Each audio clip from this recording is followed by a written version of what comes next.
maisha yake. Chris Wahome, KTN. And the Independent and Electoral Boundaries Commission has concluded a stakeholders consultation in Kakamega on the draft election campaign financing regulations 2026 and proposed campaign contribution and spending limits ahead of the 2027 general election. The commission says the proposed regulations are intended to enhance transparency, accountability and fairness in campaign financing. However, stakeholders have raised concerns over enforcement, the use of state resources by incumbents, and regulation of campaign spending on digital platforms. Our reporter Violet Auma attended the forum and now joins us live. Very good afternoon to you, Violet. Thank you.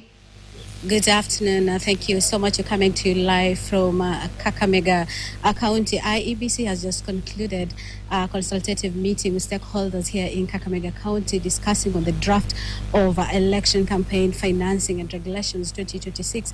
Of course, among the regulations, or rather the recommendations, is about how much each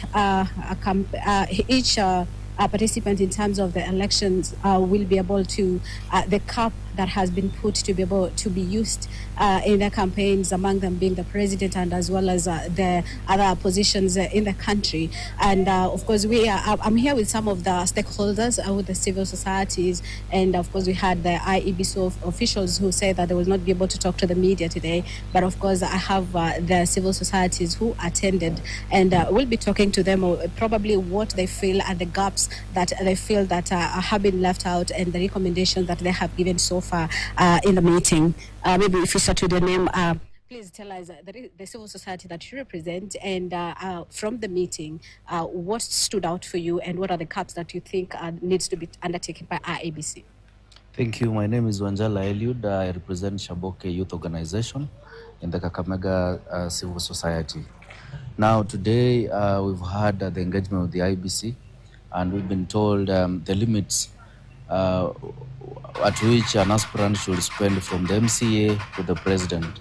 It has been a good engagement, but of course we've had some gaps. For example, we understand that some of our politicians store money in their houses in terms of cash.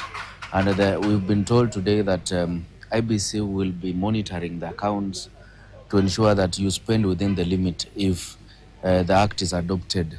But now that is a gap where they said they will also try to put up more measures to ensure that at least we got or they get to understand how much an aspirant has spent in his or her bid towards the election. Mm-hmm. Maybe if you can come closer, please tell us what stood out for you and maybe what some of the recommendations so far now that you've been part of the meeting today.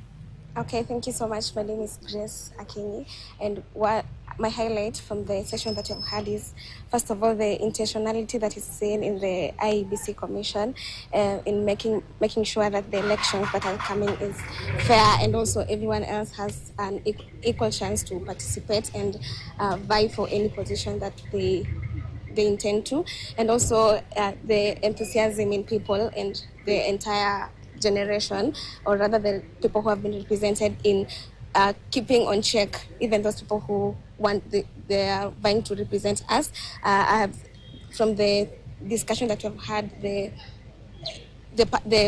part of monitoring the funds and also having the reports and audits somehow shows how much we are intentional on ensuring that we also have fair and credible elections. Maybe one of the things that we saw is that rather came out was about the penalties of each and every aspirant if at all they exceed the cap.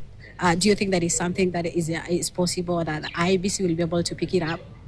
Yes, I think putting the energy that they have put also first of all sensitizing the public, and I feel like it's very, very possible if we become intentional with it. It's very, very possible. Okay. Yes. Maybe let me get the last person kindly, if you don't mind.